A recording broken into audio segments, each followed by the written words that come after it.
Oke, halo, selamat malam semua. Perkenalkan, nama saya Tracy Rachel Maringka, dan di malam ini saya akan menjadi host di Instagram seri live yang pertama di Binik Sinematografi. Terima kasih buat teman-teman yang sudah join pada malam hari ini, karena di live ini Binik Sinematografi telah mengundang seorang pembicara yang sangat berprestasi dan bersedia untuk membagikan materi yang menarik tentang perfilman. Nah, narasumber kita pada malam hari ini adalah Galif Putra Sadewa, Magister Seni. Galif Putra ini adalah seorang filmmaker yang telah banyak mengikuti festival film dan juga seorang volunteer di FFPJ atau dikenal dengan Festival Film Pelajar Yogyakarta yang merupakan salah satu ajang perfilman yang paling bergengsi di kalangan pelajar se-Indonesia. Nah, tanpa berlama-lama lagi, saya akan segera mengundang pembicara untuk bergabung dengan kita di malam hari ini.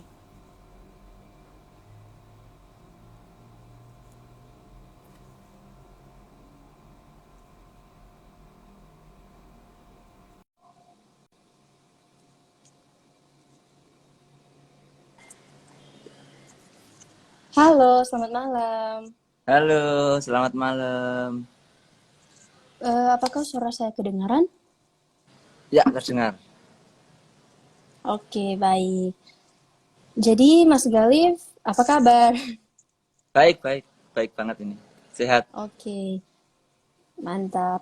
Jadi, tadi saya sudah bilang kalau Mas Galif ini adalah seorang filmmaker dan adalah volunteer di FFPJ. Nah, bicara soal FFPJ ini, Binik Sinematografi telah mendapatkan nominasi Grabek Award di FFPJ pada tahun 2018 dengan film yang berjudul Prawira. Ya, Oke, kalau boleh tahu Kak, udah berapa banyak nih film yang udah dibuat sebelumnya? film yang saya buat. Iya. Oke. Kalau secara profesional nggak banyak ya. Maksudnya secara profesional itu berarti mengerjakan di luar tugas kampus gitu. Kalau dulu kan proses bikin tugas di kampus ya, jadi bikin karya itu cukup banyak. Tapi kalau di luar tugas kampus ya sekitar 5 6, sekitar 5 sampai 6 dari yang Hmm. fiksi, dokumenter gitu-gitu. Oh, iya. Untuk buat film itu sendiri karena emang hobi atau memang sangat passion dalam buat film?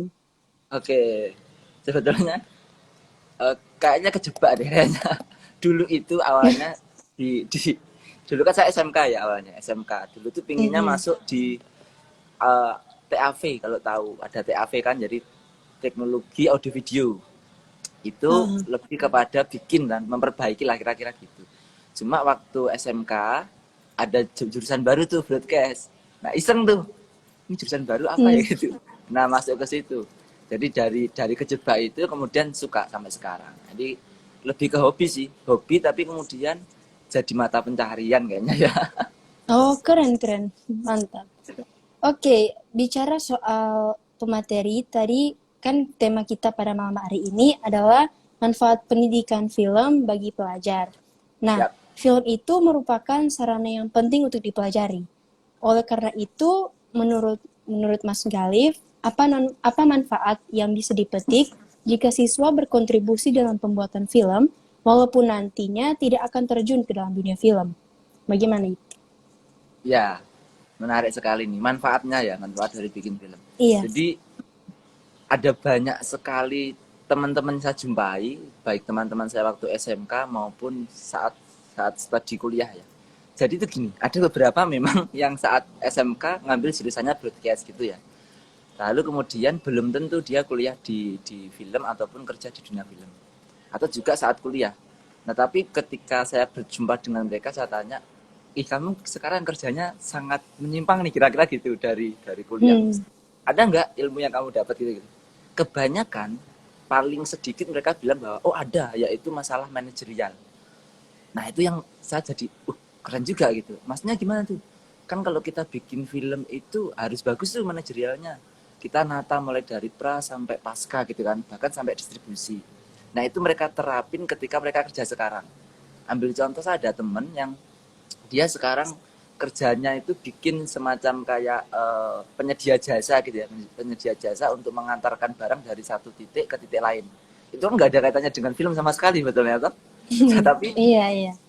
manajemen filmnya dipakai. Jadi ketika dia membuat pekerjaan itu atau nyari orang yang bekerja sama dia, bagaimana orang itu bisa komunikasi dengan orang baru. Nah, saya tanya hubungannya dengan film apa? Loh Mas, kalau kita bikin jadi produser katakanlah atau jadi seorang sutradara, kemudian kita butuh ekstras kan harus pintar ngomong dengan orang sekitar. Oh ya juga ya. Nah itu kira-kira. Jadi manajerial itu yang menurut saya penting. Yang ada di film itu yang pertama. Kedua, peka. Jadi kalau orang-orang yang belajar film atau seni ya secara umum itu kan peka ya. Misalkan dia ngeliat sesuatu, oh ini kurang bagus nih, mejanya kita tata. Oh di sekitar sini adanya cuma vas bunga sama kantang kalah sama figura. Gimana kita bisa buat dua benda itu mengisi ruang dalam satu misangsin. Nah itu yang dipakai. Itu hal-hal kecil sih yang menurut saya bisa diaplikasikan di dalam kehidupan meskipun mungkin kedepannya kita nggak fokus di film. Hal lain lebih banyak ya misalnya kayak ya tadi peka, kemudian masalah manajerial, kemudian masalah kolaborasi dengan orang baru, gitu-gitu sih yang asik di film. Jadi nggak melulu tentang bikin film. Kalau menurut saya sih itu. Oh, jadi kayak seperti ada hal-hal kecil yang bisa kita asah dari membuat film, entah itu untuk nanti kita gabung di dalam perfilman ataupun tidak, tetap bisa kepakai ya dalam kehidupan kita Ya, sehari-hari. benar, benar. Oke. Nah, sebagai Mas Galih kan ada seorang filmmaker. Apa sih Yap. tujuan dari produser dalam membuat film? Oke, ini menarik nih. Kalau kita ngomong produser itu kan sebetulnya kalau dalam dalam ini ya pengertian yang sangat umum berarti dia adalah orang yang bertanggung jawab secara manajerial, secara umum nih, manajemen berarti kan Hmm. gitu. Nah kalau bicara manajemen itu pasti kaitannya satu tentang budgeting pasti dong. Kalau kita ngomong manajemen ada keuangan, lalu ada distribusi, lalu ada SDM-nya orang yang akan bergabung ya. Nah SDM itu juga di dalamnya ada banyak tuh. Satu kru berarti yang membantu, satu lagi adalah talent atau orang-orang yang Hmm. akan memerankan. Yang ketiga adalah orang di luar ini tapi punya pengaruh di situ. Misalkan siapa? Investor tentu saja. Nah, tapi produser itu kalau kita bicara manajemen nggak melulu tentang uang juga. Jadi bagaimana kalau gampangnya saya ambil contoh sedikit berbeda ya, tapi ini kaitannya hampir sama. Misalkan gini, manajer sepak bola itu nggak melulu dia menyuruh satu orang untuk pintar nendang bola, tapi bagaimana ada 11 pemain di dalam lapangan itu dia menyatukan satu visi. Nah itu sama produser film kayak gitu. Kan di dalamnya ada banyak tuh, ada sutradara, ada DP, ada aktor. Nah ini kita punya satu visi sama, filmnya harus jadi nih. Tujuannya film untuk apa? Misalkan karena kita temanya pendidikan, anggaplah kita bikin film untuk pendidikan. Ya visinya harus nyampe ke sana. Itu tanggung jawab produser menurut saya di situ. Tentu saja dengan mengelola lainnya, mengelola keuangan, mengelola SDM-nya, mengelola emosi masing-masing idealisnya kan Hmm. banyak tuh. Nah itu harus dikelola. Itu fungsi produser di situ.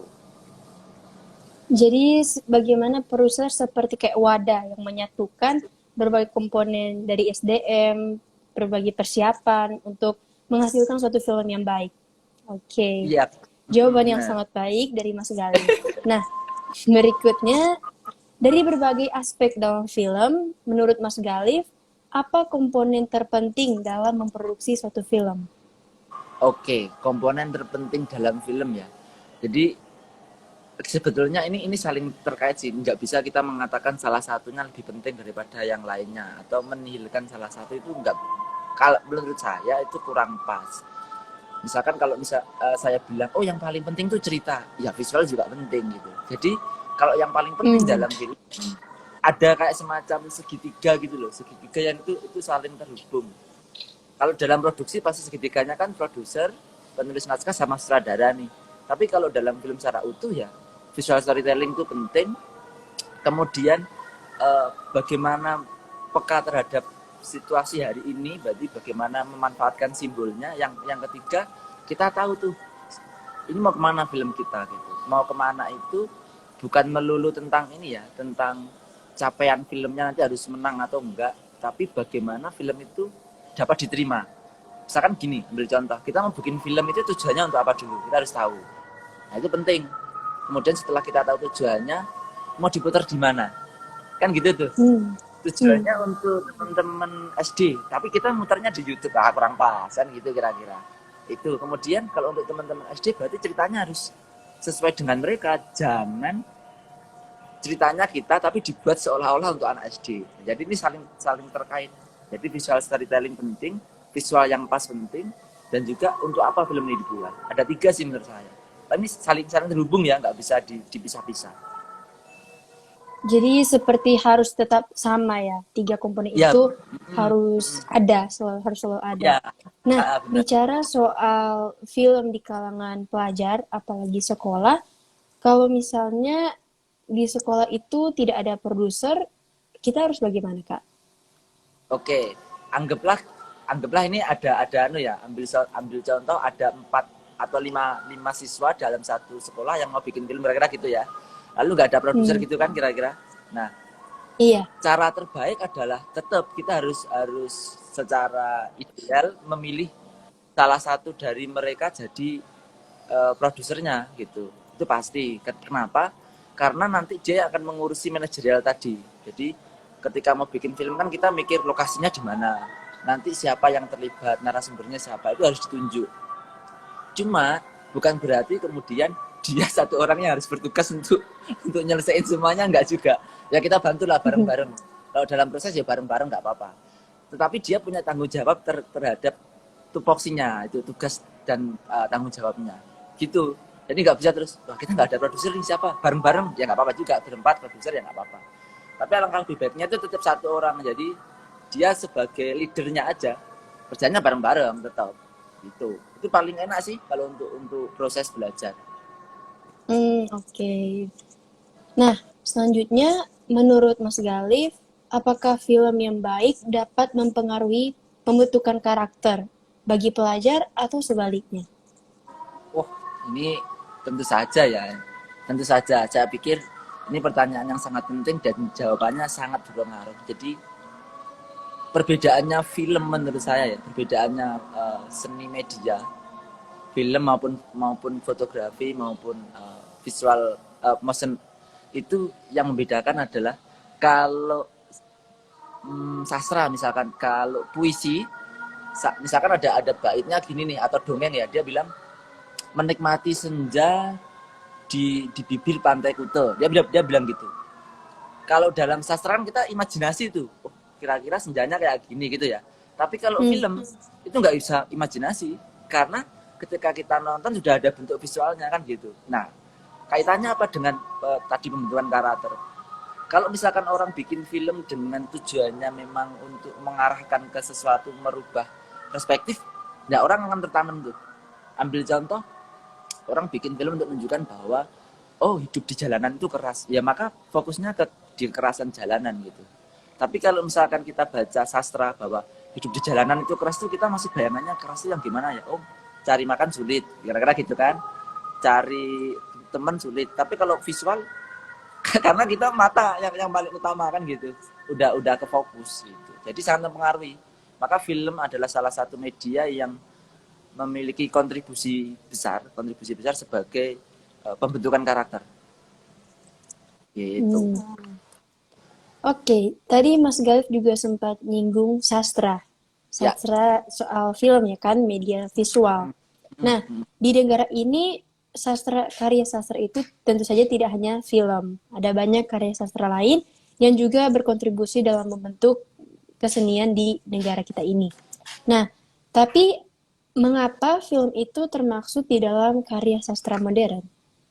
Oke, kenapa kok film masuk dalam karya sastra modern gitu ya? Gini, sederhananya gini, sebetulnya kalau kita ngomong sastra, sedikit yang saya tahu ya, ini sedikit. Hmm. Sastra kan kayaknya terbagi menjadi dua rumah, dua golongan. Satu adalah sastra tradisional atau klasik, jadi dongeng, lisan, anggaplah sastra lisan. Bercerita kalau zaman dulu, berdongeng bercerita itu lisan, masuknya klasik. Yang satunya adalah sastra modern yang kita jumpai hari ini, puisi, sandiwara, drama dan sebagainya. Nah, kenapa kemudian beberapa mengatakan kalau film bagian dari sastra modern.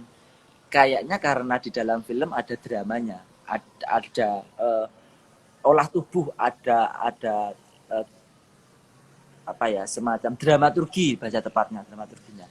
Tapi kalau saya kok lebih cenderungan menyebut film itu ya di luar itu, di luar sastra modern. Film adalah seni gitu. Ya seni membuat film, film sebagai seni yang berdiri sendiri kalau menurut saya.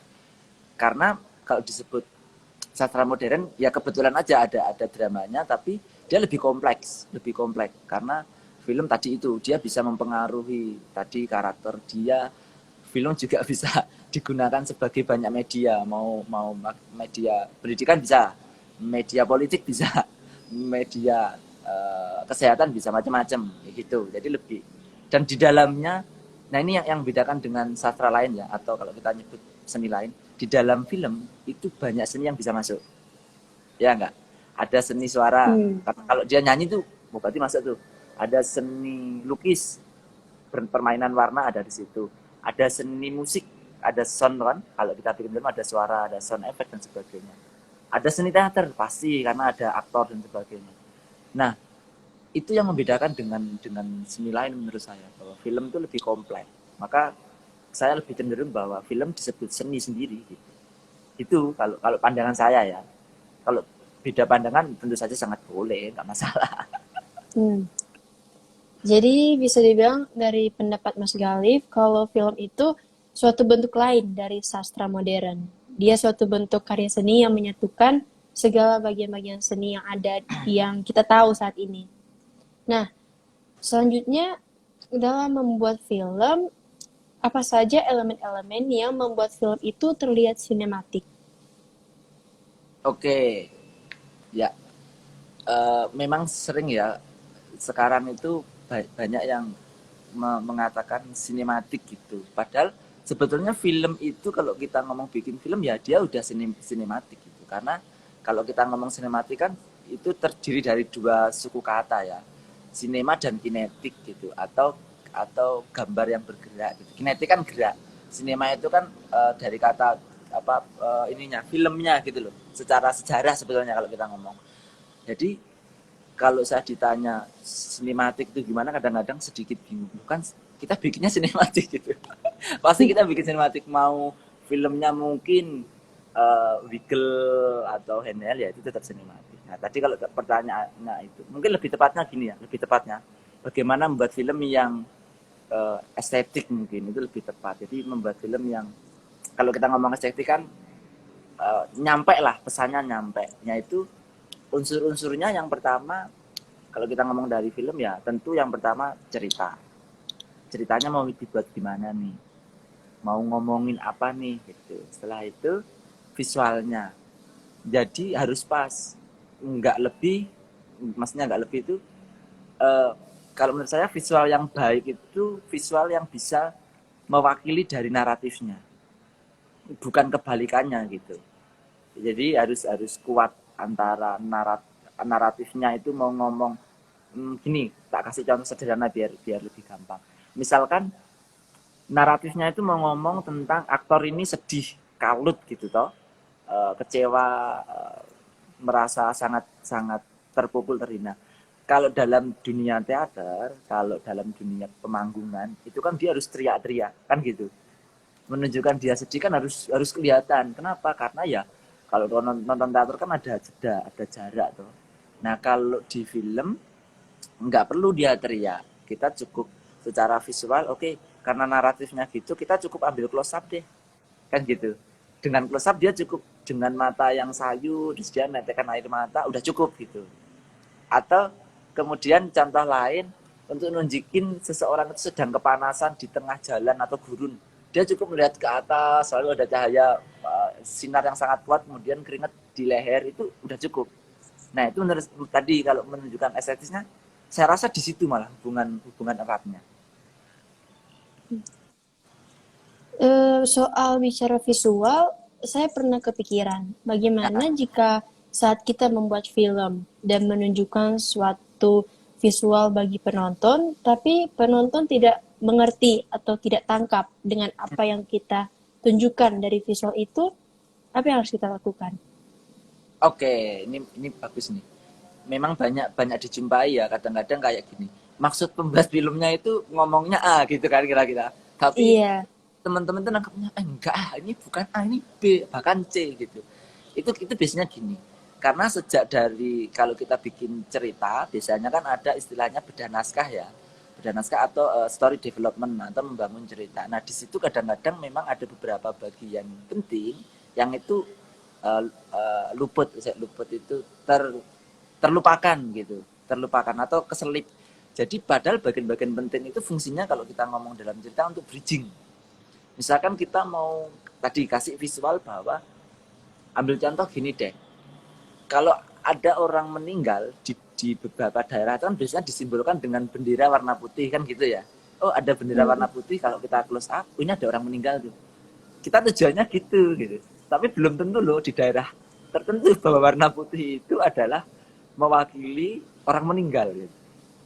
Nah itu Iya. bisa aja terjadi. Nah supaya itu nggak terjadi miss, maka waktu awal kita mau bikin cerita tentang itu kita harus tahu bahwa film ini backgroundnya di mana. Oh di daerah yang misalkan memang warna putih itu disepakati bersama di daerah itu kalau itu fungsi untuk menunjukkan orang meninggal. Nah itu kan bridging namanya. Berarti dari awal kita udah bangun tuh uh, guide dari awal kita bangun. Oh ini daerah sini bridgingnya kayak gini pelan-pelan sampai ke sana. Jadi penonton atau orang yang melihat tahu. Oh ini maksudnya gini loh gitu. Jangan sampai tiba-tiba kok bendera putih gitu. Nah itu tadi fungsinya di story development itu. Maka kemudian kalau kita ngomong film secara kompleks kan banyak banget aspeknya. Kita bisa ngomong ini mau dibuat di mana, lalu kemudian tahun berapa. Nah, itu mempengaruhi itu. Kan nggak bisa kita mengatakan bahwa oh tahun 2021 tapi kok musiknya tahun 70-an. Nggak pas dong, nggak kira-kira gitu. Maka harus disesuaikan. Nah itu tadi bicara visual, bicara keberadaan, di situ caranya. Oke, oke. Nah, sebelum sebelum Tracy lanjut lagi, bagi Ya, teman-teman yang menonton dan ingin bertanya, bisa langsung ketik pertanyaan teman-teman di kolom komentar dan Mas Galif akan menjawabnya pada selesai pembagian materi. Nah, kita ya. lanjut ya, Mas. Oke, Nah, oke ya. dilihat dari keadaan Indonesia sekarang, apakah terjun ke dalam dunia perfilman itu bisa bersaing dengan profesi-profesi lain seperti dokter, arsitek, guru, dan profesi lainnya? Iya, bisa ya saya pikir kalau kalau memang saya pikir gini, terjun di bidang apapun selama kita serius dan tekun itu pasti bisa. Cuma kan dalam segala bentuk aspek bidang itu yang paling sulit kayaknya konsisten. Nah itu yang sulit. Misalkan gini, oke, tapi kan film nggak menjanjikan. Bisa aja teman-teman pikirnya gitu. Kan film nggak menjanjikan. Belum tentu kita bisa bikin film yang langsung terjual berapa banyak slot di bioskop. Iya, tapi juga bukan selalu bioskop sebagai capaiannya kan gitu toh. Jadi memang kalau ditanya apakah bisa menjanjikan bisa. Kemudian aspeknya ada banyak di film itu kan tidak melulu tentang persyutingan saja. Ada yang kita bisa ke distribusinya, kita bisa menjual ceritanya saja, kita bisa bagian dari tim kreatifnya. Misalkan kita ambil contoh, ada banyak tuh orang Indonesia yang membantu membuat untuk visual efeknya di beberapa film punyanya Marvel. Ya, berarti menjanjikan gitu. Atau dia di bagian storyboard artisnya, berarti menjanjikan. Tapi dia harus konsisten gitu. Nah, konsisten ini harganya mahal. Jadi kalau memang mau berhasil di dalam semua bidang, menurut saya harus konsisten. Kuncinya cuma situ. Cuma itu sih. Oke. Jadi apapun profesi kita, apapun yang kita lakukan, asal kita tekuni dan betul-betul konsisten dengan serius, tentu saja pasti bisa menghasilkan hasil yang kita inginkan. Begitu kan, Mas Benar. Khalif? Oke. Nah, selanjutnya kalau dilihat dari perubahan atau perkembangan, adakah sesuatu yang mencolok antara perfilman dulu dan perfilman modern sekarang ini? Oke. eh ini dari tentu saja ini dari saya ya, sangat subjektif banget ini soalnya masih. Karena kan saya juga tidak begitu mengikuti yang dari tahun-tahun sebelumnya ya. Cuma kalau perkembangan pasti ada karena menurut saya baik itu film sebagai seni ataupun produksi seni pada umumnya ya, dia kayaknya memang wajib wajib untuk mengikuti perkembangan zaman. Kenapa? Satu, karena eranya sudah beda. Setiap era itu kan punya masanya, punya tantangannya. Kedua, teknologinya bergerak terus. Nah, kalau kita bilang perbedaannya apa, banyak banget. Sekarang itu cara menonton film aja udah beda loh, ya kan? Hmm, Kalau kalau dulu kan iya, saya masih ingat waktu ya masih SD gitu, ada istilahnya kayak layar tancap itu loh di lapangan kita nonton bareng-bareng gitu. Mungkin di tempat kamu nggak tahu ada nggak ya di Manado. Kalau di tempat saya ada tuh. Nah kemudian kalau sekarang, apalagi karena dua tahun ini ada COVID ya salah satunya penyebabnya. Meskipun itu nggak ada COVID, saya pasti yakin juga bahwa semakin ke depan orang nonton ya kayak hari ini. Kita bisa nonton di platform digital, di rumah. Filmnya bisa kita tonton sama keluarga aja kan gitu. Nah, perubahan iya. cara menonton ini berpengaruh nggak? Iya dong, pasti berpengaruh dong. Kalau yang dulunya orang sangat, apa ya, nonton film itu kayak bener-bener hiburan ketemu banyak orang. Terus kita setelah nonton bisa bisa ngobrol, iya filmnya menarik ya. Terus satunya, kamu ikutinnya ya enggak? Yang itu tokohnya gini loh gitu loh. Kalau di rumah kan ya paling ngobrolnya dengan orang tua. Bisa juga orang tua nonton karena untuk dampingi saja kan gitu. Nah itu sudah berubah cara menontonnya. Itu bentuk karakternya juga udah berubah. Itu cara nonton. Kita belum lagi ngomong cara membuatnya. Kalau dulu bikin film tuh kayaknya sesuatu yang sangat mahal ya gitu. Karena alatnya pasti mahal. Ya Iya. toh. Bahkan saya tuh masih menemukan dulu mini DV itu yang kaset kecil atau apa ada lagi namanya DV 8 apa ya agak gede gitu kasetnya. Itu sangat mahal. Harganya ya kalau zaman saya itu cukup mahal lah. Kalau sekarang orang pakai HP aja udah bikin film kan gitu. Ya, ini perkembangannya sangat sangat drastis bahkan eh, kasarnya ya orang nggak perlu sekolah film selama dia ngikutin sering nonton YouTube, sering ikut acara-acara yang berkaitan dengan film, dia bisa bikin loh, kan gitu. Tapi pertanyaannya bukan masalah dia bukan bukan ini, tantangannya bukan masalah bisa bikin kemudian ditayangkan, tapi tantangannya hari ini justru bagaimana setiap orang yang memang fokus atau tadi konsisten di film bisa bikin konten yang menarik, bisa bikin ide gagasan yang sangat oke itu bisa diterima pas, itu tantangannya. Apalagi di era digital hari ini, itu justru tantangan kita bareng-bareng itu sebetulnya. Hmm. Nah, kalau selanjutnya bicara soal perkembangan film, ya Mas, menurut Mas Galif, arah perfilman ke depan di Indonesia itu seperti apa?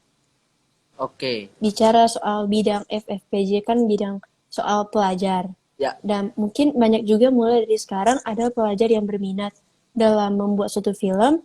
Nah, itu bagaimana? Mungkin pandangan dari Mas Galif ke depannya bisa seperti apa perfilman di Indonesia? Ya, kalau dari segi, saya akan memisahkannya menjadi dua segi ya. Yang pertama dari sebagai FFPJ sebagai ruang untuk eh, apa apresiasi lebih tepatnya. Saya melihat bahwa film pelajar itu garda utama atau garda depannya karena kalau kita ngomong festival kemudian selalu berpikirnya pada ranah menang kalah saja, itu menurut saya secara pribadi itu kurang pas gitu. Karena justru membuat film buat teman-teman pelajar itu adalah tahapan paling awal kita berbagi. Jadi tadi ada banyak 4 orang, 5 orang, 10 orang kita saling mendudukkan idealis pada satu tempat yang sama, belajar untuk mengenal. Itu yang pertama. Kemudian yang kedua bahwa mengapresiasi, membuat film itu belajar mengapresiasi apa, pandangan teman, pandangan film lain. Kemudian ketika itu diputer di satu wadah, bagaimana kita saling mengapresiasi, oh dia ternyata bisa bikin kayak gini, idenya menarik loh di daerahnya dia, oh punya saya juga bisa. Nah itu apresiasi. Nah kenapa tadi saya bilang pelajar garda depan, sebetulnya ketika dari awal sudah pada tataran yang benar membuat filmnya, bukan bagus dulu ya, kita ngomong benar, itu nanti jalannya akan baik. Kalau bagus itu menurut saya jam terbang. Tapi kalau benar itu butuh proses. Sama dengan orang naik sepeda kan nggak bisa langsung naik sepeda terus balapan kan nggak mungkin toh. Pasti ya jatuh-jatuh dulu lah. dari kecil nanti jatuh-jatuh, atau mungkin dari kecil yang rodanya 3 nanti pelan-pelan roda 2 tapi jatuh luka-luka, ya itu umum. Itu sampai dia belajar bener, oh kapan harus berhenti, kapan harus naiknya cepat, kapan harus merubah kecepatan. Nah ketika itu udah baik, untuk bisa menjadi atlet itu nanti.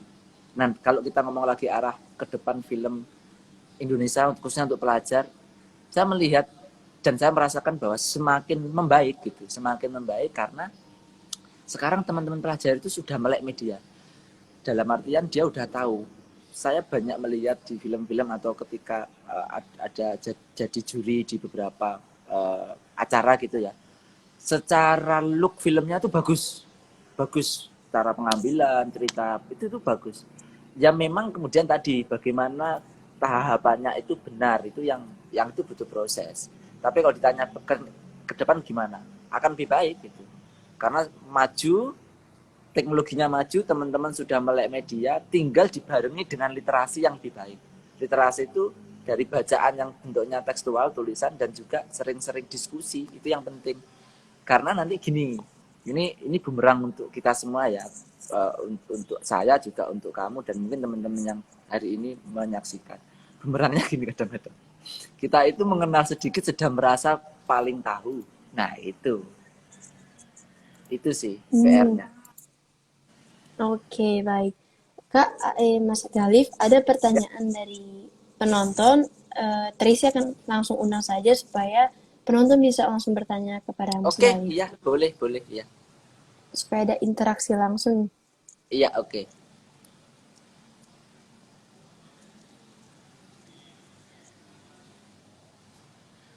Pertanyaan pertama dari penonton ini dari Kak Vanessa. Nah, untuk sekedar info, Kak Vanessa ini adalah Ketua Binik Sinematografi dari angkatan 2021 sampai 2022 ini. Oke. Tunggu sebentar ya, Mas. Aku sambil minum ya, biar nggak haus. Iya, iya. Iya.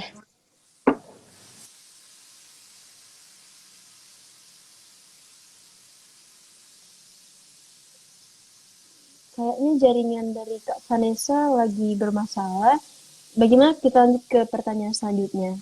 Ini ada Boleh. dari Kak Glorius.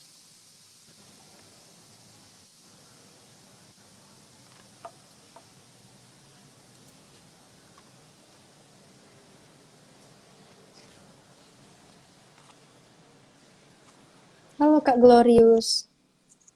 Halo, selamat malam Kak. Halo, selamat malam.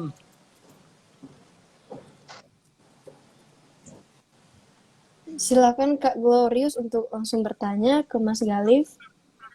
Ah, ini Kak Vanessa sudah join juga. Selamat malam.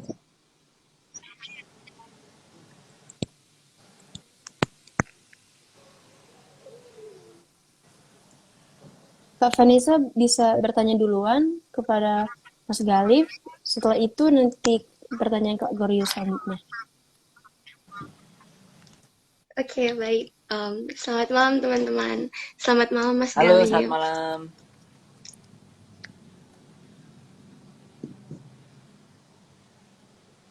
Kalau menurut Mas, seberapa maju dunia perfilman yang ada di Indonesia,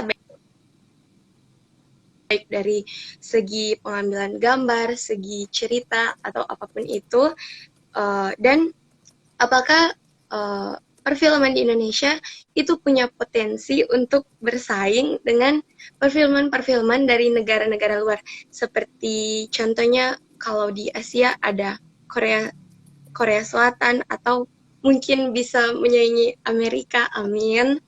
Apakah menurut Mas Galif Indonesia sedang mengarah ke sana atau punya potensi untuk bisa setara dengan negara-negara yang ada di luar sana?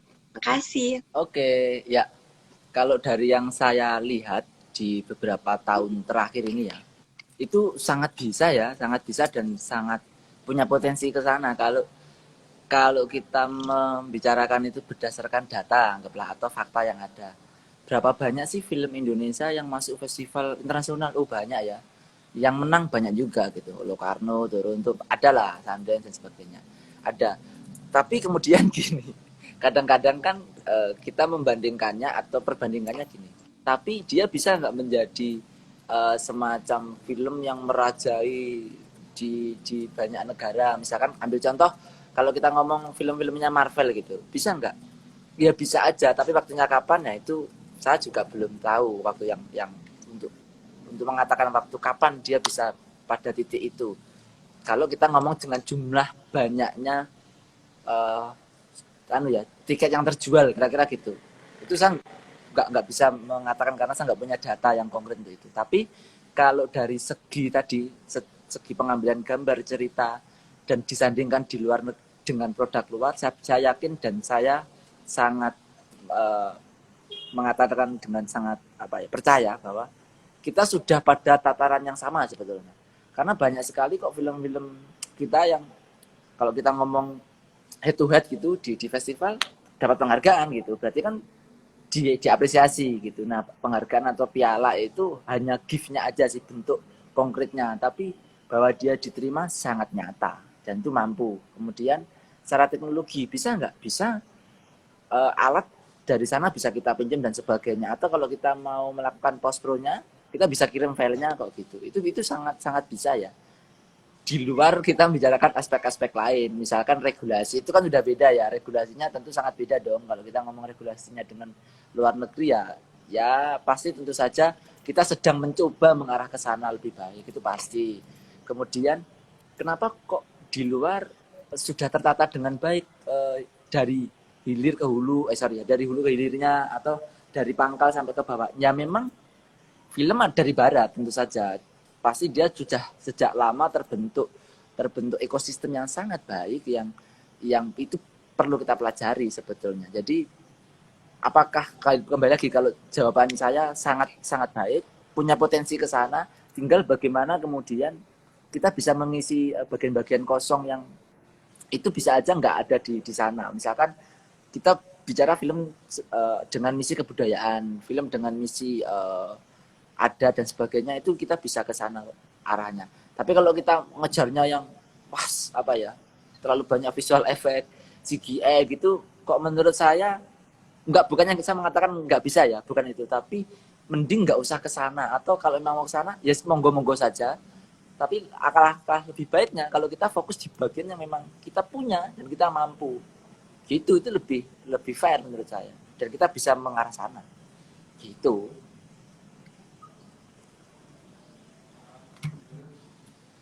Bagaimana Kak Vanes?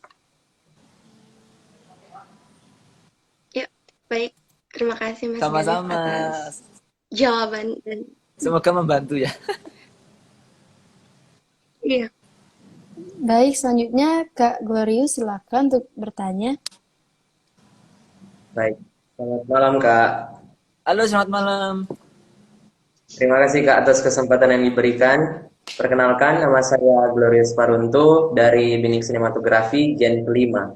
Untuk role saya sendiri di Binik Sinematografi sebagai storymaker dan juga talent. Nah, untuk kita sebagai filmmaker Kak, untuk dari saya sendiri, saya lebih menyukai genre-genre film yang bersifat misteri ataupun horor, yang dimana ada satu karakter yang dibunuh atau ada satu karakter yang dilecehkan seperti itu Kak. Seperti Knives Out atau juga Penyalin Cahaya yang ya, baru-baru terkenal di Netflix Kak. Nah, jadi yang ingin saya tanyakan di sini Kak, bagaimana dalam suatu film yang bergenre tersebut cara kita sebagai filmmaker untuk memvisualisasikan kepada para penonton bahwa karakter ini yang akan meninggal. Nah, begitu Kak. Terima kasih. Oke, jadi ini lebih ke tadi ya, trigger bagaimana memberitahu penonton bahwa ini loh karakter yang nantinya akan terbunuh atau aktor yang nantinya akan melakukan suatu tindakan besar, kira-kira gitu kan? Bener nggak? Iya Kak. Oke. Iya.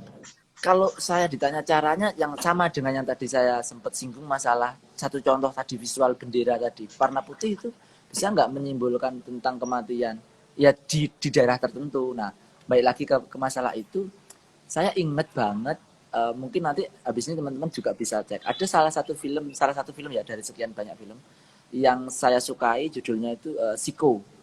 Siko tulisannya, tapi Siko. Itu 1960. 1960, sutradaranya Alfred Hitchcock. Nah, di film itu ada satu babak yang pemeran utama wanitanya itu dibunuh. Padahal itu pemeran utamanya gitu. Padahal masih ya belum setengah film itu belum selesai lah, dibunuh. Nah, kemudian kenapa kok karakter utama tokoh utamanya dibunuh? Karena dia sebagai penggerak cerita. Jadi ternyata film ini nanti membicarakan tentang kasus si aktor wanita ini, loh kok dia mati, siapa yang bunuh dan sebagainya. Nah, kemudian jalinannya gimana? Tentu saja pakai cara non-linear atau flashback. Nah, kalau tadi bicara yang punya kamu, gimana dong cara menunjukkan bahwa nanti dia adalah tokoh yang akan mati? Tadi pakai bridging. Nggak harus bridging itu simbolik atau tanda-tanda itu nggak harus yang dinaratifkan, ya nggak harus diomongkan. Bisa pakai shot, bisa pakai properti-properti yang muncul. Tapi nanti orang akan merajutnya itu gitu loh. Oh ini pantesan dari awal kok ada tanda ini. Kalau teman-teman pernah nonton Inception, salah satu contoh lagi, itu teman-teman ingat nggak ada gasing yang kecil dimainkan terus. Nah itu di setiap adegan yang berkaitan dengan si tokoh, si Leonardo DiCaprio, itu dia selalu main gasing kalau nggak salah. Nah itu salah satu contoh bahwa oh ini ada kaitannya gitu. Nah itu tadi rajutan-rajutannya. Atau ada satu film lagi nih, kalau boleh kasih contoh lagi, Money Heist misalkan. Itu kan si tokoh Tokyo itu kan mati tuh, ya kan? Tapi sampai film selesai, yang jadi naratornya itu tetap Tokyo kan? Kan dia mati, kok naratornya Tokyo gitu? Ternyata kalau teman-teman amati, kalau teman-teman ngikutin filmnya, jadi setiap ada part adegan yang itu ada flashback, selalu ada kisah Tokyo. Jadi meskipun dia mati, tapi dia sebagai jalinan cerita yang mengarahkan dari titik A sampai Z gitu loh. Meskipun dia nggak ada, nggak masalah, tapi selalu ada flashback yang ada dia. Jadi penonton sudah, oh pantesan, karena dia memang bagian dari alur utama cerita ini. Gitu. Maupun dia mau dimatiin di mana nggak apa-apa. Yang penting nggak tiba-tiba dia mati terus dia nggak ada gitu loh kaitannya.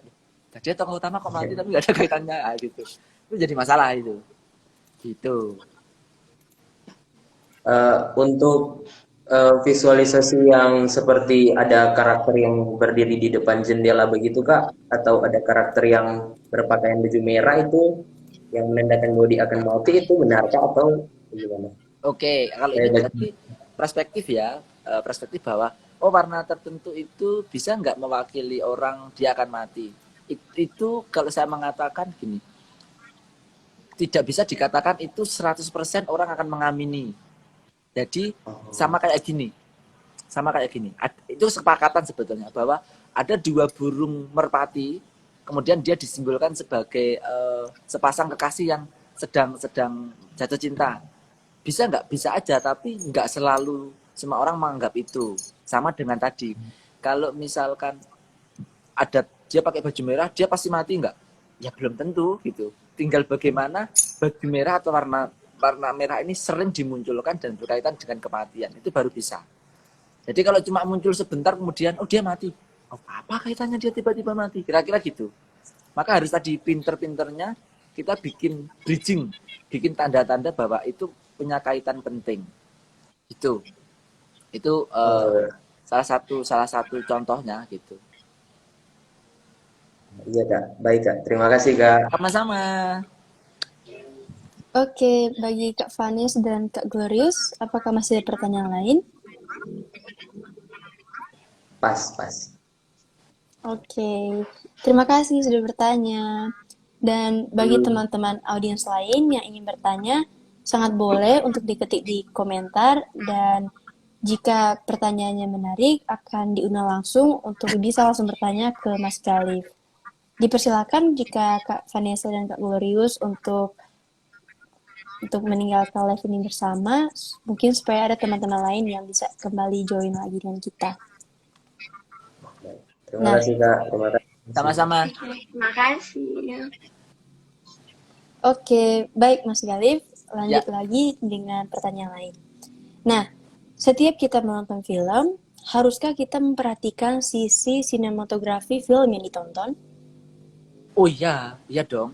Karena kan kalau kita ngomong film berarti kita ngomong bahasa visual, pasti itu. Bahkan bahkan gini, duluan mana sih visual sama sama audionya? Duluan visual karena dulu kan film masih bisu gitu. Jadi kita Hmm. tahu dia mau ngomong apa ya dari visualnya, maka harus ditonton, wajib itu. Bahkan kalau kita lagi nonton misalkan ke distrak misalnya kita lagi nonton enak-enak nonton film terus diajak ngobrol, hah apa? Terus kok tiba-tiba sampai sini filmnya kira-kira gitu. Karena ada satu part yang itu hilang, terus akhirnya kita kesel. Ah, diulang lagi. Oh, ternyata ini loh tanda-tanda ini. Pasti itu wajib ya hukumnya. Tapi bagaimana jika ada orang yang belum begitu paham dengan sinematografi? Jadi seperti waktu ditonton kayak oh cuma nonton aja, cuma dapat pesannya, terus udah kelar film. Itu Oke. mesti belajar bagaimana ilmunya. Iya, kalau kalau itu sebetulnya gini, ada yang namanya proses ya itu apresiasi film ya namanya. Apresiasi film itu tahapannya kan ada banyak. Kalau sedikitnya sih, kalau saya boleh boleh berpendapat ada 4 dalam tahapan untuk apresiasi. Yang pertama kita mengamati secara umum aja dulu gitu. Yang dilakukan banyak orang yaitu ya kita nonton sebagai hiburan aja. Kita datang ke bioskop, kita nonton film di laptop atau dimanapun ya, ya udah nonton. Oh lucu, oh horor, udah. Tapi lama-lama orang akan kemudian mencari tahu kok bisa ya tiba-tiba dia mati. Nah, ketika sudah muncul pertanyaan kok bisa, kenapa gambarnya begini, sebetulnya tidak langsung dia sudah masuk kepada tahapan analisisnya. Jadi setelah kita nonton secara umum, kemudian dia sudah mulai mencari sesuatu yang lebih masuk, yaitu mengapa kok warna merah? Tadi misalkan contoh, mengapa kok kemudian tiba-tiba suaranya sangat membuat kita peka telinganya. Kemudian setelah pada tataran ini dia udah masuk kepada bagian sinematografinya, storytellingnya gitu. Tapi nggak bisa kalau orang umum langsung kok gambarnya tiba-tiba close up semua ya, ya pasti bingung gitu. Ya dia akan nonton Hmm. dulu. Setelah dia mencari tahu, kemudian dia akan mencari, oh pantesan ya Joker itu sangat jahat karena dia orang yang baik tapi disia-siakan kira-kira gitu kalau nonton film Joker kan gitu. Dia orang baik yang dianiaya lah gitu. Akan ada proses itu kemudian dia merasa kasihan ya, dia mewakili ini ya. Nah, itu sebenarnya dia udah masuk kepada bagian elemen cerita gitu. Nanti setelah tataran itu muncullah orang-orang yang kemudian menjadi kritikus dalam sekejap. Film ini kurangnya gini, film ini itu nggak apa-apa. Itu normal kok, itu normal. Hmm. Itu proses. Jadi iya, sebenarnya kalau kita nonton film, seharusnya kita tidak hanya menonton ceritanya bagaimana, tapi Ya, lama-kelamaan kalau kita tertarik dan kita ingin tahu lebih, itu pastinya kita akan mulai seperti yang Mas Galih bilang, kita mulai menganalisis suatu ya, film. ya. Ya, itu juga termasuk pengalaman pribadi sebenarnya. Sering kali waktu nonton film terus kepikiran, kok gini ceritanya, kok Ya. akhirnya bisa begini. Akhirnya jadi mulai cari tahu di internet dan ke waktu dapat penjelasannya ya akhirnya bisa oh ternyata Ini ya, ya emang gitu. Emang gitu memang. Bahkan ada juga gini loh, ada satu fase yang ketika nonton tuh, wih ini harusnya kok gini sih ini gitu-gitu. Kita seolah-olah sudah pada bagian pembuatnya, padahal kita tuh cuma nonton gitu. Nah itu kenapa terjadi? Karena kita sangat sangat apa ya antusias. Itu hal yang baik. Asal kita bisa mengelolanya loh ya, nggak kemudian film apa tuh ini gitu-gitu. Nah, itu ada kalau gitu. hmm, oke. Nah, kalau misalnya di luar dari orang yang tertarik dengan menonton film, ada banyak juga orang yang ingin mencoba untuk membuat film. Ya, Tapi kebanyakan halangan yang terjadi itu bagi pemula adalah tidak memiliki kelengkapan alat ya. atau gear yang memang harus standar dalam membuat film. Apa saran terbaik dari Mas Galif untuk orang-orang yang ingin membuat film tapi tidak memiliki alat yang secanggih atau semodern pembuat film pada standarnya? Oke, ini menarik, pertanyaan menarik dan sangat berkaitan erat dengan semuanya. Biasanya kita selalu berpikir gitu. Standarnya bikin film itu emang harus alat yang apa sih? Gitu. Tanyanya justru saya kembalikan gitu. Karena sedikit yang saya tahu sebetulnya tidak ada kok acuan kalau orang bikin film itu misalkan ya. Kamu harus bikin film pakai kamera yang sangat wahid atau yang paling bagus profesional. Misalkan Panavision, IMAX atau apa. nggak harus sih menurut saya. Bahkan dengan HP aja kita bisa bikin film gitu. Jadi kalau kita ngomong alat, sebetulnya itu bukan alasan yang sangat fundamental atau yang sangat penting gitu. Justru dengan alat apa yang ada, kalau kita bisa bikin dan istilahnya memvisualkan atau mengakomodasi itu bagus. Saya lupa di negara Uganda atau pokoknya di daerah Timur Tengah atau Afrika itu ada film-film yang dibuat dengan cara-cara yang kalau saya nonton behind-the-scenes-nya itu ketawa-ketawa sendiri. Jadi mereka misalkan ini dia pakai butuh misalkan dia butuh ini ya portal jeep atau Jimmy Jeep gitu. Karena dia nggak punya, dia pakai bambu, bener-bener bambu gitu, kemudian diikat, terus kameranya kasih depan, terus dipompa gitu loh. Nah itu tetot gitu. Itu nggak ada masalah gitu. Ketika jadi ya bagus-bagus saja. Terus saya juga pernah nonton dia karena dia nggak punya slider, jadi dia pakai trolinya. Kan ada tuh tas yang zaman anak-anak SD atau TK yang ada rodanya itu loh. Nah, Iya. kamera itu ditempel di lakban terus didorong pelan-pelan. Gak ada masalah gitu. Yang penting apa? Yang penting ketika kita nonton filmnya, orang tahu bahwa oh ini film mau ngomong tentang apa. Itu tadi. Jadi gear itu bukan alasan yang sangat penting menurut saya. Nah, penting itu nanti ketika kita profesional itu baru misalkan gini. Kalau Anda pengen filmnya diputar di misalkan ya di suatu platform, misalkan bioskop dengan yang orang itu harus mendapatkan visual detail. Misalkan kita ngomong teknologi 4K atau 6K atau 8K ya maka harus kameranya sesuai. Kemudian audionya harus ngikutin 5.1 misalkan atau harus Dolby Atmos dan sebagainya. Itu kan teknologinya gitu, tapi nggak melulu tentang itu juga gitu loh. Kebanyakan kita berpikir itu teman-teman, wah saya nggak punya mas, kamera aku cuma misalkan 600D kalau kita ngomong salah satu jenis ya, atau aku punyanya cuma Indigem, bisa nggak? Yuk bisa aja, nggak apa-apa. Yang penting kamu bikin aja dulu gitu, kamu punya cerita, dan banyak kok media atau banyak kok wadah festival kalau kita ngomong festival yang untuk itu. Bahkan kalau kita ya ini kelemahan kedua setelah kita ngomong alat, kelemahan keduanya adalah kita malu untuk muter filmnya itu malu. Karena merasa apa? Filmku elek gitu. Insecure. Ya, insecure. Jadi kita belum nyoba nonton tapi kita nanti pasti dicacat. Ya nggak apa-apa. Puter aja. Sekarang ada namanya YouTube, Instagram. Udah apa aja dulu. Ntar kalau banyak orang yang respon baik itu negatif, positif itu hal yang lumrah. Justru dari itu kita keterbangun mentalnya. Ya kalau kita nggak berani nunjukin, ya cari kapan dong orang tahu karya kita. Itu. Jadi alat itu kalau menurut saya nomor sekian lah. Yang paling penting itu kreativitasnya, Ya, itu konsistennya, kuncinya. keseriusannya. Ya, kreativitas itu penting. Semakin kreatif orang, semakin banyak ide yang dia buat, supaya filmnya itu pun bisa tidak monoton, tidak bosan untuk ditonton. Begitu kan, Mas? Benar, ya benar. Nah, sebagai seorang pelajar, yang kita harus tuh berhati-hati dalam memilih film yang ditonton. Itu pun karena ada juga batasan umur yang harus diikuti. Tapi sebenarnya kenapa harus ada batasan umur dan kenapa juga kita harus ikuti batasan umur yang disediakan saat kita menonton film? Oke, ya ini kalau batasan umur itu sebetulnya berkaitan dengan ini sih sebetulnya.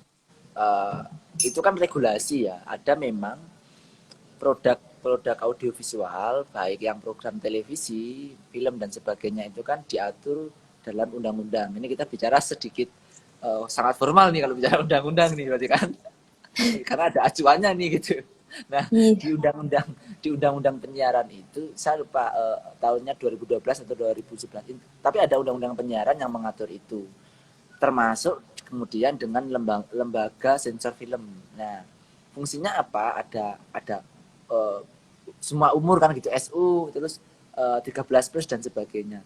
Itu tadi regulasi yang mengatur. Kenapa? Karena bisa juga menurut pembuat film bahwa adegan membunuh, maksudnya bukan membunuh orang ya, misalkan membunuh ayam deh, itu hal yang wajar. Tapi kalau kemudian itu diputar di dalam televisi misalkan, itu kan pasti disensor. Karena apa? Loh kan itu cuma ayam mas yang dibunuh. Iya, tapi memunculkan darah. Kan gitu.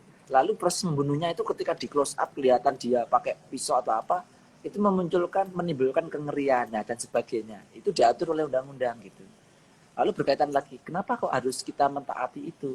Sebetulnya itu berkaitan dengan adanya pendampingan dalam proses menonton supaya tadi bahwa film itu bisa loh menggerakkan bahkan merubah cara pandang.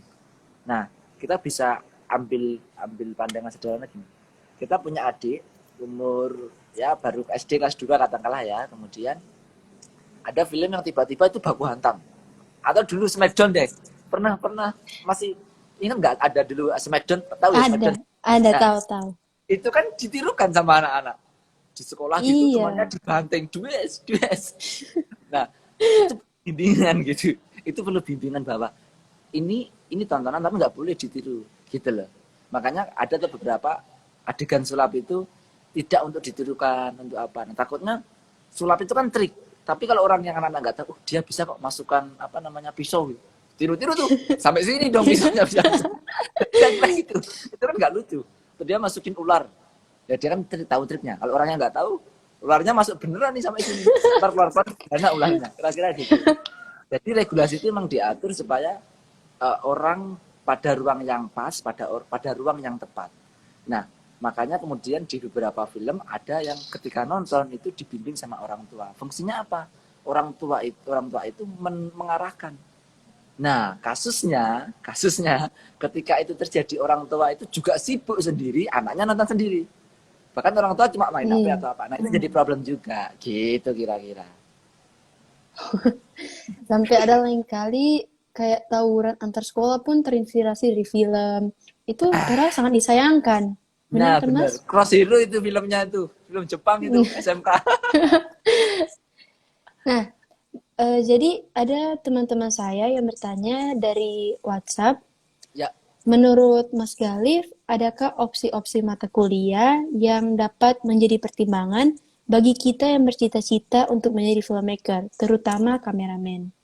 oke. Mata kuliah ya. Kalau ini karena saya SMK mungkin nanti akan sedikit berbeda untuk teman-teman yang SMA. Karena kalau SMA saya kan nggak begitu tahu ya mata kuliahnya apa. Kalau dulu waktu saya masih SMK itu kan mata kuliah untuk SMK dibagi dua.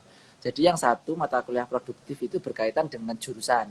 Misalkan kalau saya ngambilnya broadcast ya mata kuliahnya tentang broadcast itu. Yang satunya mata kuliah yang umum kayak SMA itu. Nah, kalau pertanyaannya adalah kalau kita mau jadi kameramen, mata kuliah apa yang paling penting gitu ya?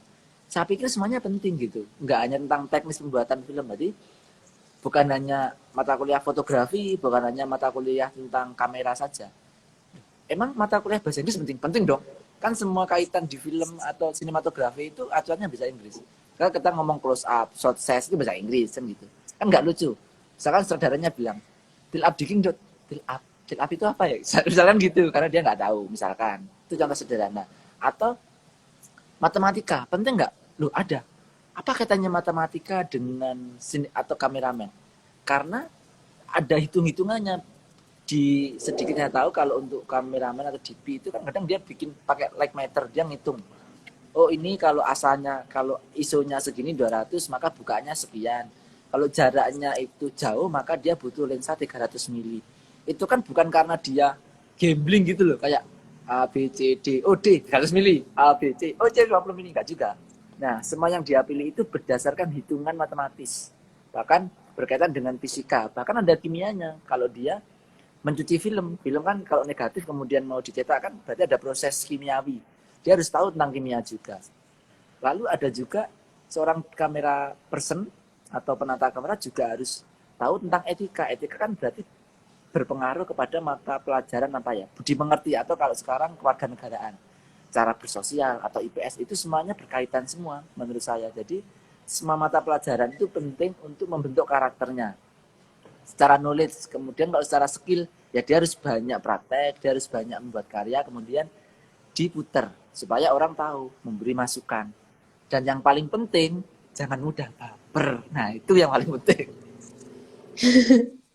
Jadi yang pasti kita belajar dari berbagai bidang kita tekuni satu tapi kita tidak boleh hiraukan bidang yang lain. Iya, benar, benar. Ya, Oke, ini ada pertanyaan lagi dari live dari Kak Glorious untuk film Spider-Man No Way Home, di mana ada scene yang mengandung unsur kekerasan dan adegan romantis, tapi kenapa dimasukkan ke dalam kategori semua umur? oke. Ya, itu kan satu dia diputarnya di bioskop ya, di bioskop satu. Nah, lalu apa dong bedanya kalau dengan televisi? Kalau yang undang-undang penyiaran itu memang lebih kepada bioskop.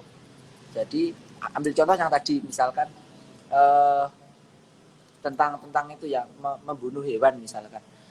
Kalau itu diputarnya di bioskop, saya pikir nggak apa-apa. Orang contoh seperti yang Spiderman atau dulu ada Revenant yang dimainkan Leonardo DiCaprio. Itu kan beruangnya sampai dipukul, ditonjok-tonjok. Itu sebetulnya kalau diputar di televisi, wah itu kekerasan kepada hewan ini udah ini. Teman-teman pencinta hewan itu bisa demo ini bisa kira-kira gitu. Tapi kalau di bioskop ya ada regulasi lain gitu. Lalu bicara tentang masalah adegan romantis, pertanyaannya adalah seromantis apa gitu. Selama itu kalau di Indonesia kan nanti lembaga sensor film pasti akan mengecek dulu film-film itu sebelum ditayangkan. Nah, acuan mereka nanti udah punya seksualitasnya seberapa, kekerasannya seberapa gitu. Kalau yang nggak sampai benar-benar itu melebihi atau di luar konteks, misalkan sudah mengarah ke pornografi sara ya, itu pasti nggak lolos. Atau biasanya dipotong, sedikit yang saya tahu ya, itu ada 3 pilihan. Yang pertama, film ini nanti akan dikembalikan kepada eh, pendistributornya, distribusinya. Misalkan itu punyanya Marvel, dia akan dibalikan ke Marvel bahwa ini harus diperbaiki kalau untuk diputar di Indonesia. Yang kedua, eh, di Indonesia itu yang pihak yang menayangkan itu bisa dipotong bagian itu. Yang ketiga, jadi yang pertama dikembalikan, yang ketiga dipotong, yang berikutnya nggak tayang kira-kira gitu. Itu beberapa pilihannya. Berkaitan dengan tadi, kok bisa itu masuk semua umur? Ya karena kalau sedikit yang saya tahu itu juga nggak masuk kepada bagian yang sangat melanggar pornografi, melanggar kekerasan yang benar-benar sampai ditonjok keras, enggak sih? Itu masih Jadi aman-aman aja. pelengkap dari yang Mas Galih bilang tadi, tergantung untuk semua umur juga ada bimbingan dari orang yang lebih Orang tua, tua. ya, Iya. masih aman lah menurut saya. Gitu. Oke. Selanjutnya ada pertanyaan dari Kak Steve Rompas. Dari Kak Steve bertanya, unsur apa yang paling penting dalam membangun film, Kak? Unsur yang paling penting, ini sebenarnya kayak tadi ya, semuanya sangat penting, sangat terkait sebetulnya. Tapi kalau kita ngomong membangun kan berarti awal nih, tahapan awal develop toh, ya berarti ya cerita. Kalau kita mau bikin ya naskah itu bagian paling penting, karena naskah kan biasa disebut dengan blueprintnya film. Ini paling penting, basically semua pasti naskah sebagai acuan kalau kita mau membangun. Tapi kalau kita ngomong bagian penting dari film, semuanya penting itu. Jadi tetap kembali ke jawaban tadi, dalam membuat film itu tidak hanya berfokus pada satu elemen, Ya, tapi setiap elemen yang kita satukan itu bisa menjadi perpaduan untuk membuat film yang baik, film yang berkualitas juga. Benar kan, ya, Mas? Seperti itu? ya benar. Heeh. Oke, selanjutnya ada pertanyaan dari Kak Adel. Kalau dari pandangan Mas Galif, ada nggak ciri khas film dari masa ke masa? Oke, ya menarik ya. Kalau kalau itu berarti kita bicara tentang sejarah film. Sejarah film tentu saja ada banyak banget ciri khasnya. Kalau saya sedikit mengikuti yang pasti saat era ini ya, Perang Dunia, misalkan 19 1945 atau 1950-an itu Itali filmnya bergenre, kalau kita ngomong genre ya genrenya itu neorealism gitu. Di Prancis New Wave. Nah, gerakan. Jadi teman-teman setelah ini bisa sambil santai-santai cari-cari apa itu New Wave, apa itu neorealism. Nah, itu gerakan-gerakan yang dilakukan di luar negeri, di Prancis, terutama di Eropa ya, karena memang basic film saya pikir memang dari sana semua. Maksudnya dari sana itu lebih banyak berkembangnya di sana, meskipun Amerika juga bikin gitu, Asia Tenggara juga bikin. Nah, kalau dari masa ke masa ketahuan tuh. Tapi kalau kita mau ngomong yang di Indonesia aja, itu bentuknya macam-macam. Yang pertama dari segi cerita, gitu. Kalau yang zaman mungkin kita mundur dikit 10 beberapa tahun yang lalu, semuanya bergerak kepada film-film yang berkaitan dengan eh, ada satu fase film itu bicara tentang kayak puisi-puisi gitu ya, misalkan kayak Dilan, lalu puisi-puisi kayak Sapardi Djoko Damono dengan Hujan di Bulan Juni. Nah itu seperti kayak kayak punya ruang-ruangnya gitu loh. Nanti mundur lagi ada film-film yang membahas tentang kolosal-kolosal sejarah-sejarah. Lalu mundur lagi di era-era 80 ke bawah itu filmnya tentang horor-horor semua. Ya film-film yang sampai saat ini masih membekas di kepala saya, mungkin teman-teman ya, misalkan Susana, lalu kemudian ada Warkop gitu kan. Lalu mundur-mundur lagi ada film-film yang berkaitan dengan laga kolosal. Ada misalkan Berry Prima, kalau pernah tahu, yang satu geng dengan Susana itu. Nah itu punya masanya. Nah kalau sekarang hari ini saya lihat kalau yang untuk Indonesia ya, beberapa itu memang lebih kepada isu-isu yang dekat, isu-isu sosial yang sering dijumpai, bahkan itu terjadi. Misalkan masalah sekolah, masalah bullying, masalah SARA gitu-gitu itu muncul. Bahkan 2 tahun karena ada COVID, bahkan di beberapa festival dengan tegas film bertema tentang COVID, tentang keberlangsungan hidup, nah gitu-gitu. Jadi punya masa. Itu kalau di Indonesia. Tapi kalau di luar lebih luas lagi, gaya filmnya itu nggak hanya tentang temanya, tapi bahkan cara pengambilannya aja udah beda. Misalkan ada satu masa itu film di Itali itu benar-benar still gitu loh, nggak handheld gitu. Lalu setelah 1950-an atau 52 53 itu, dan gerakannya disebut new neorealis, kemudian ada sedikit handheld, lalu ada dekupase, lalu maju terus gitu. Itu perkembangannya gitu, bentuk-bentuknya kayak gitu. Gitu sih. Oke, baik. Semoga pertanyaan dari Mas Galif dapat dipahami oleh teman-teman sekalian. Apakah masih bisa ditambah 2 pertanyaan terakhir, Mas Galif? Bisa, santai nih. Malam minggu yang barokah pokoknya ini. Malam minggu yang seru. Oke, malam minggu yang seru dan bermanfaat. Nah, ada lagi teman Tracy yang bertanya, apakah menurut Mas Galif faktor apa yang bisa membuat film Indonesia itu kalah bersaing untuk tingkat internasional? Kalah bersaing? Iya. Oke. Wah ini sedikit sulit karena saya nggak punya data ya, maksudnya saya nggak punya data konkretnya, saya takut salah menjawab. Tapi gini, ini bukan jawaban langsung mengarah ke sana kenapa kalah atau menangnya, tapi lebih berkaitan kepada masalah prosesnya. Jadi kalau menurut yang saya lihat, saya amati itu keterbukaannya sama cara menerimanya. Ambil contoh gini. Kita itu sekarang teman-teman pasti banyak banget loh yang nonton film-film Korea, ya enggak? Ya kan? Nah, iya, salah satunya saya. Iya kan? Kemudian terus kalau ditanya, kenapa kok lebih banyak? Karena ceritanya mudah dipahami. Ceritanya deket, relate. Misalkan kalau dia ngomong tentang anak sekolah ya, meskipun ada romansnya ya romansnya anak sekolah, kira-kira kan gitu. Kemudian secara visual juga teman-teman bisa ngikutin gitu kan. Meskipun tapi kan dia pakai bahasa Korea. Tapi kan ada subtitle Mas, kira-kira kan gitu.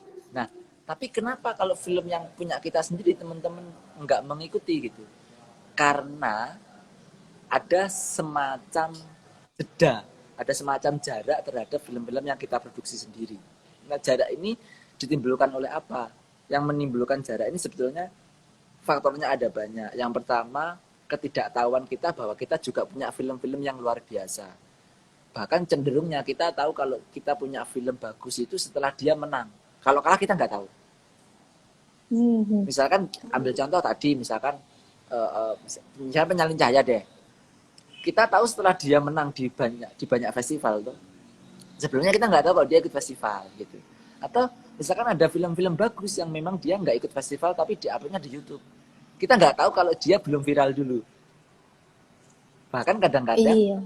Nah ini yang menyebabkan tadi kenapa sebetulnya bukan masalah kalah saingnya sih, lebih bagaimana kemudian distribusinya. Nah, tadi ini kalau kita bicara distribusinya itu atau cara penyalurannya justru kurang maksimal gitu. Kurang maksimal. Kalau di luar tadi dia benar-benar bagus tuh caranya. Bisa bioskop, bisa TV jaringan, bisa kemudian pakai media yang gencar gitu loh. Di kita kadang-kadang ya udahlah, nggak ada yang nonton, nanti juga akan tenar pada akhirnya gitu-gitu loh. Nah itu yang bikin satu itu faktornya. Jadi sebetulnya faktornya ada dari banyak faktor dari kitanya nggak nyari, kitanya juga udah kayak apa ya, pesimis gitu, filmnya paling gitu-gitu aja gitu. Padahal kalau kita berpikir kayak gitu terhadap film kita itu juga bagian dari orang yang melemahkan produksi film kita sendiri. Kemudian yang paling nomor 3, tapi bukan yang paling terakhir, sebetulnya ini juga berkaitan penting. Berapa banyak sih kita dan berapa sering sih kita nonton film ilegal? Nah, Oh. ini juga mempengaruhi pelemahan film kita sendiri gitu. Bagaimana kita bisa mendukung industri film perfilman Indonesia kalau kita nonton film aja masih ilegal gitu. Tapi kita rela mengeluarkan banyak sedikit uang untuk nonton yang tadi. Tapi kalau untuk film ilegal nanti juga ada kok di streaming yang ilegal. Nah itu juga melemahkan loh sebetulnya. Jadi sebenarnya itu dari masyarakat Indonesia sendiri yang mungkin merasa kalau film Indonesia itu masih dalam tanda kutip kalah dengan film luar negeri karena mungkin mereka masyarakat awam tidak melihat bagaimana pencapaian apa yang diakui dari film Indonesia dan lebih cenderung memandang ke film-film dari luar negeri. Iya, Jadi yang iya, sebenarnya paling penting itu kesadaran dari masyarakat ya. untuk tidak Kesadaran menonton dari web ilegal. Iya, itu salah satu contohnya tuh, kesadaran komunal. Tapi kan sulit ya, karena kalau kita ngomong komunal itu kan banyak orang, tuh kita nggak bisa memaksa satu persatu gitu loh. Kesadaran komunal itu sulit sih menurut saya. Harus memang dari kebiasaan sering nonton, lalu punya forum-forum kecil yang bisa mengapresiasi. Salah satu contoh sederhana, contoh apresiasi ya, kalau kita nonton film ya kita nonton sampai selesai, sampai credit roll-nya itu naik gitu. Kenapa? Ya karena itu penghargaan bagi penonton untuk membuat filmnya. Kan misalkan ya contoh nih, saya pada satu produksi itu sebagai konsumsi, otomatis dong saya nggak muncul di frame gitu. Nah cara penonton menghargai saya sebagai bagian konsumsi dalam itu apa ya, nonton ketika nama saya itu muncul di literal Galif konsumsi, terus waduh mas ada itu seneng gitu loh. Tapi kan kadang enggak, belum selesai wis skip. Kasih di skip di terakhir. Iya, padahal itu Yang penting udah apresiasi. kelar. Nah, itu contoh sih, menurut saya contoh sederhana mengapresiasi karya ya di situ. Oke, baik bagi teman-teman untuk nonton film usahakan sampai kelar ya, sampai bagian Yap. kredit juga secara tidak langsung kita pun juga bisa mendukung bagi mereka yang di belakang layar dalam membuat satu film. Iya, benar. Nah, Mas Galif, ini pertanyaan terakhir Ya. untuk malam hari ini dari Kak Bima Aristo. Apakah perkuliahan film itu mahal? Apakah ada syarat tertentu yang harus dipenuhi untuk masuk jurusan perfilman? Dan adakah solusi untuk meyakinkan orang tua kita yang skeptis pada masa depan karir perfilman? Wah, Kalau ini susah nih ya curhat sepertinya. ini. Kayaknya ini curhat kalau dia nggak boleh kuliah di film kan. Ya, ya benar. Kalau mahal itu sebetulnya gini, kalau biaya kuliah itu kan sudah ada ya, kan itu diatur oleh instansi. Misalkan kalau kita ngomong di salah satu lembaga pendidikan, pasti dia udah mencantumkan untuk kuliah 1 semester berapa. Kalau dibilang mahal nggak juga kok, bahkan lebih mahal jurusan lain gitu. Cuma memang pada prosesnya bisa aja lebih mahal atau tidak, itu tergantung cara kita mengakomodir. Misalkan gini, kita ada tugas untuk bikin karya, nggak harus kita pakai alat yang benar-benar profesional tadi. Kalau kita punya kamera tapi bisa mengakomodir cerita kita, bisa mewakili cerita kita, ya nggak ada masalah sebetulnya gitu. Itu terkait alat. Lalu terkait biaya kuliah tadi itu, kuliah film tuh nggak mahal. Yang mahal itu sebenarnya gengsinya. Karena apa? Karena hampir rata-rata di semua kuliah, misalnya di jurusan itu kan sama aja, harga yang harus dibayarkan sama. Cuma kadang-kadang karena kita gengsi tuh, karena kita harus mengajar sesuatu yang temenku punya ini nih, aku harus punya ini, temenku gini nih, harus, nah itu yang mahal. Kalau kemudian yang berikutnya adalah bagaimana masa depannya, tadi saya sudah bilang masa depan dalam setiap studi itu tergantung kita mau konsisten enggak, karena jalan keberhasilan setiap orang itu kok saya pikir sangat beda-beda, tergantung cara kita menemukannya, titik pijaknya di semua orang itu enggak sama gitu. Lalu bagaimana meyakinkan orang tua bahwa sekolah atau belajar di film itu baik gitu. Saya pikir begini, bahwa pendidikan itu kan investasi masa depan. Nah, untuk meyakinkannya ya kita harus yakin juga bahwa apa yang kita lakukan hari ini itu berkaitan dengan kebahagiaan kita di masa depan. Misalkan gini, saya punya teman juga yang dia enggak dari hati untuk menjalani salah satu studinya. Kemudian orang tuanya akhirnya tahu gitu. Dari mana? Ya pastinya dia belajar beneran ya. Nilainya juga bagus. Tapi kan kalau sesuatu enggak dari hati ya tetap enggak enak gitu loh. Tapi saat dia kemudian berjuang sesuai dengan yang dia pilih, ya dia bisa all out gitu. Sama-sama bagus. Nah, kalau kembali lagi bagaimana meyakinkan orang tua, ya Anda harus yakin betul bahwa Anda itu memang di bagian film, di bagian seni, di bagian audiovisual. Enggak yang ikut-ikutan. Lagi tren sekolah film, ditanya orang tua, kamu mau jadi apa? Mau jadi filmmaker. Wah, sekarang gitu kan kebanyakan filmnya gitu. Ya kan? Mau jadi apa? Mau sekolah film supaya apa? Supaya saya pinter moto. Kalau jawabannya itu saya pikir nggak perlu sekolah film. Kalau tujuannya jadi filmmaker, pandai motret, pandai editing gitu ya, nggak harus sekolah film. Karena kursus aja bisa. Bahkan kita nonton YouTube dengan rajin gitu ya, itu bisa kok bikin film gitu. Tapi yang nggak didapatkan mungkin ya, kalau harus kuliah itu kenapa? Kalau kita kuliah, kalau kita belajar, itu yang kita dapatkan adalah prosesnya, menata manajerialnya, kita belajar secara terbuka, secara estetikanya, kemudian kita belajar merumuskan secara tertulis dan sistematis. Itu yang harus di lembaga pendidikan. Sama dengan gini, kalau Anda ingin belajar masak, emang Anda harus belajar atau sekolah masak? Kan nggak harus sekolah kok gitu untuk bisa masak. Iya. Tapi kalau Anda ingin belajar mengenal betul karakternya, Anda belajar betul secara sistematis yang benar, proses dari A sampai Z, ya Anda harus di lembaga pendidikan gitu. Sama kalau cuma sekedar sepak bola, nggak usah masuk sekolah sepak bola aja tuh di depan tangan. Tapi kalau kita mau belajar ini, misalkan strategi, kemudian belajar teknik, kemudian belajar menghargai pelatih, menghargai orang lain, ya kita harus sekolah. Itu yang membedakan antara sekolah tadi, institusi, sama yang hanya pengen jadi filmmaker. Itu menurut saya, kalau saya kok nggak pas ya kalau kuliah tujuannya itu. Nah, itu meyakinkan orang tua di situ, tujuannya harus konkret dulu. Dan benar-benar serius gitu, nggak hanya sebatas pingin-pinginan. Kalau pingin-pinginan nanti hasilnya juga asal-asalan. Baik, semoga jawaban dari Mas Galif dapat menjadi suatu motivasi bagi mereka yang Amin. ingin berjuang dalam perfilman Indonesia. Semoga Amin. cita-citanya dapat tercapai. Nah, untuk menutup live kita pada malam hari ini, Ya. apakah ada pesan dari Mas Galif untuk para pelajar di Indonesia dalam Ya. membuat film? Oke, pesan saya sederhana sih bahwa untuk semua teman-teman, baik yang pelajar terutama ya, karena kita bicara film sebagai media pendidikan atau media pelajar.